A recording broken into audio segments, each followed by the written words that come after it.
Hey Calvin, we got a super cool day planned. All right. We've been looking for a special car for Teresa for a while. Oh, I know what you want for her, yeah. I know, and I found one. No, you didn't. And it's super, super close, like just up the valley that way. Let's go surprise her. Yeah, let's check that out.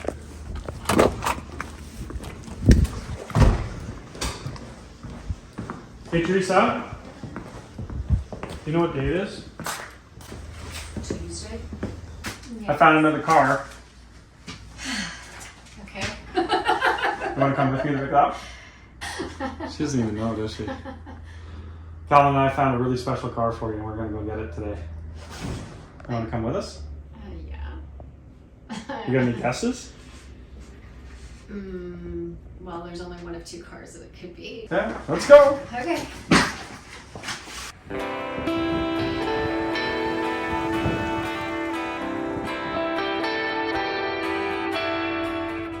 I will tell you that we are saving it. Not saving it from the wrecking yard, but we're saving it from becoming an EV. You're saving it. Yeah. Oh. Somebody was going to take a super cool 60s classic car That's and just- turn it into an EV, which I think sometimes that could be appropriate. In this particular circumstance, I think people 30 years from now would think it was a total waste of a collectible car that doesn't use much gas anyways. Doesn't use much gas. So I guess you can rule out a Camaro. Rule out a big block Chevelle. Well, the only thing that would get me excited is if it was a Porsche, but then it's just a replica, so. The other thing to note is we already own the car because I bought it sight unseen. What? Yeah, I like that. It's my way of going to the casino. Oh, I won't put 20 bucks down on the blackjack table, but I will just be the first guy to step in and buy a car if I think it's a deal. Okay. Well, you're usually never wrong, so. Actually, I can't say that you've ever been wrong. Jinx it. Yeah. Oh, we're gonna... Is this a easy build that we're gonna make money on, or what are we doing here? I haven't sorted that out yet. No. No. I think the deal was good enough that it's a perfect savings account the way it is. If it's something you think we should build and make some money on, we can do that. It just needs to be in our garage, not his. Not the EV conversion. Not EV conversion. So now the next step will be to try to find an engine for it that runs on petrol, gasoline, black gold, Texas tea.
Must be in that correct in the trailer then.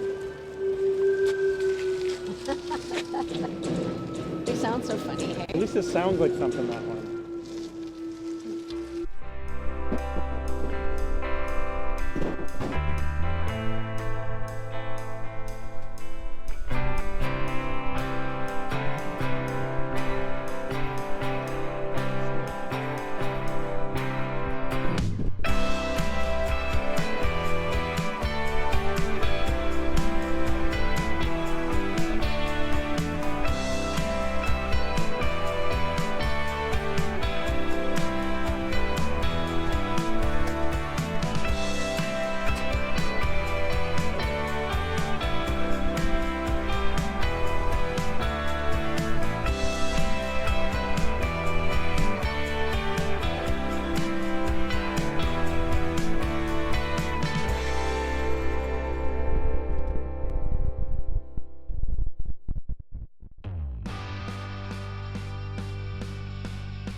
To me, you take a gas guzzling truck Yeah. and turn it into an EV, and that's fantastic.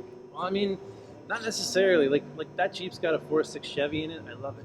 Right. Drive a 6.2 Humvee, you're not going to love it. No, not at all. So, McLaren P1, you're going to love it. Sure. Toyota Tercel, you're not going to love it. So, like, what does EV do well, and what does gas do well? Right. It's, one thing people are still struggling with is like they think it's this team thing, and it's like, I have diesel trucks and Chevy Jeeps and EVs. Yeah. Why is there a separation, right? That's right. It's not like, I like your approach there. That makes sense. it's not Rough Riders versus No, it shouldn't PC be. Lions. Yeah, right? for sure. And that's why I want to save this little car. Yeah, save it. Put a gas engine in it. Yeah. Okay, let me get, I think, second set of keys.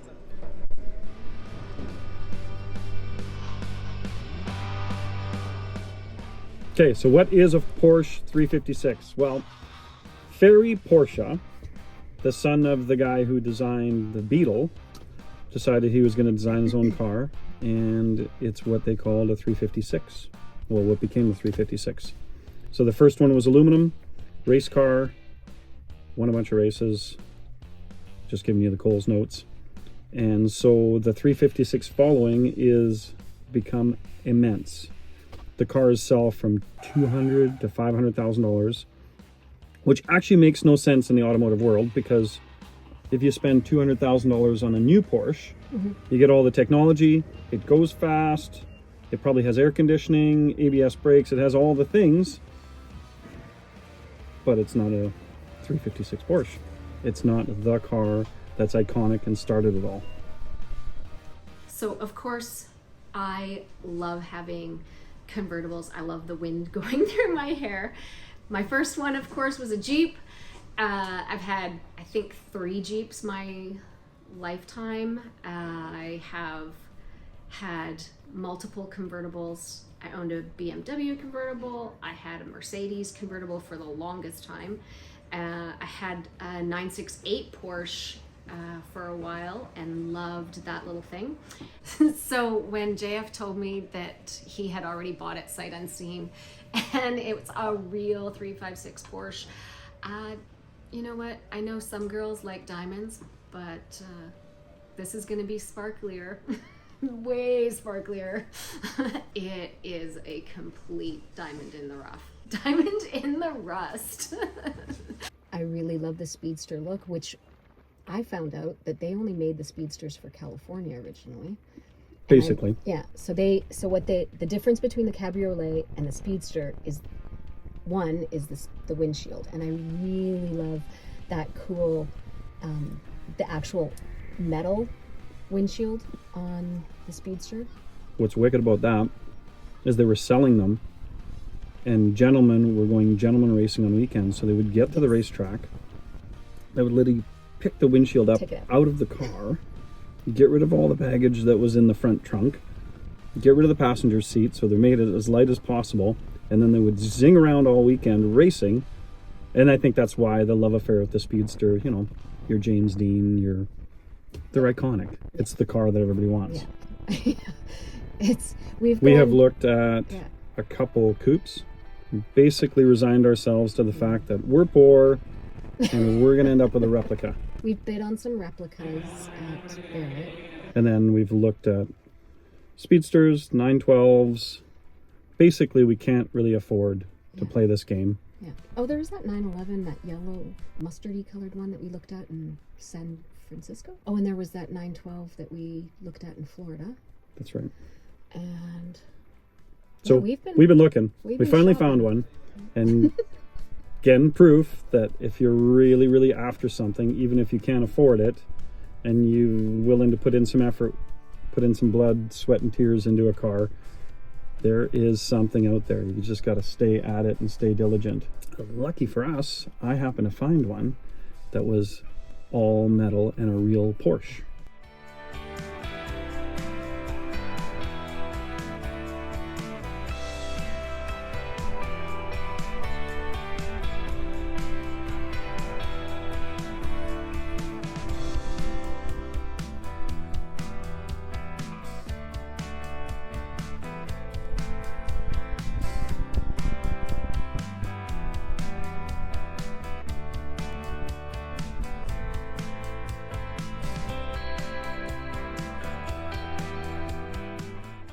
Poor little pipe dream got stuck outside getting rained on.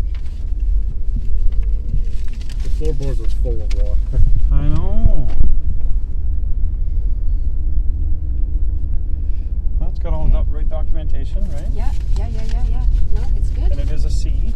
It is a C, 1964, so last year made. Yeah. You want to have lunch with your mom while we're in town? Well, we could say hi. It's from Sonoma, California.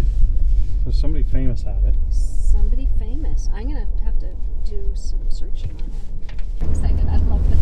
I love, and of course because it's old cars, and there's always a history of cars, and there's the romance of it.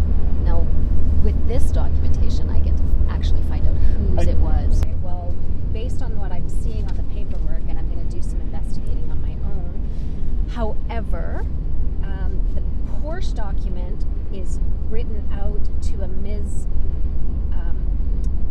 Isabel in Sonoma, California, but then it its title has been changed to a Kimberly Weber, same name. So I'm presuming that her mother was Isabel and the daughter is Kimberly. So It's a one family car. one family car. Yeah, it's pretty cool. That's really cool.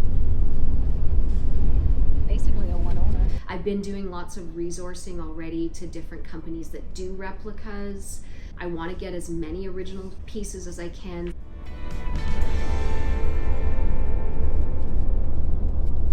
I didn't think in our escapades we were actually going to get a real one. I mean, you got to buy them pretty far down to get a real one when you got no budget, but this is actually pretty good for that. And hopefully now we're going to go see some restoration experts, and they'll have leftover parts that'll at least turn this into a car, right? Because we're down a lot of parts. We basically just have a body shell that still needs restoration work. So we have been chasing Porsches for 3.5 years now. I know, it's and we've crazy. met some really great people. So I'm going to hit on all those resources. We've looked at a few 356s and met some great people and didn't have the right amount of money to purchase them. Those guys are excited for us right now, and they're more than willing to sort of guide us through this little journey. I'm excited.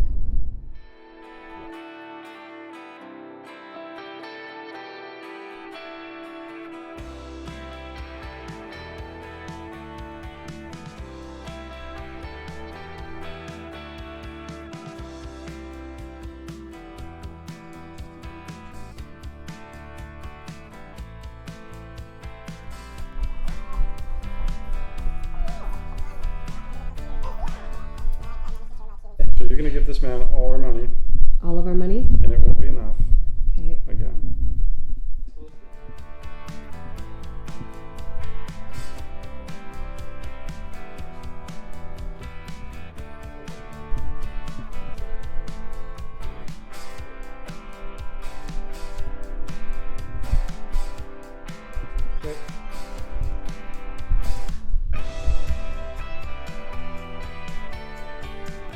Inspiration seems uninspired.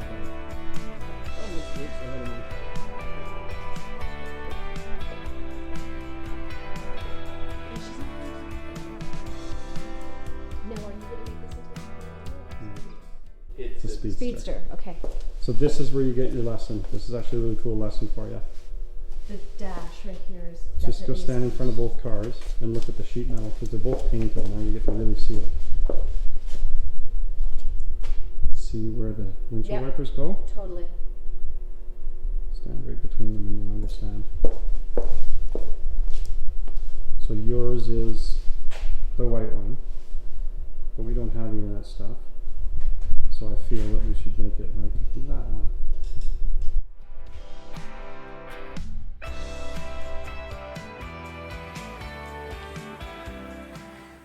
The absolute funnest day of owning cars is the day you buy them.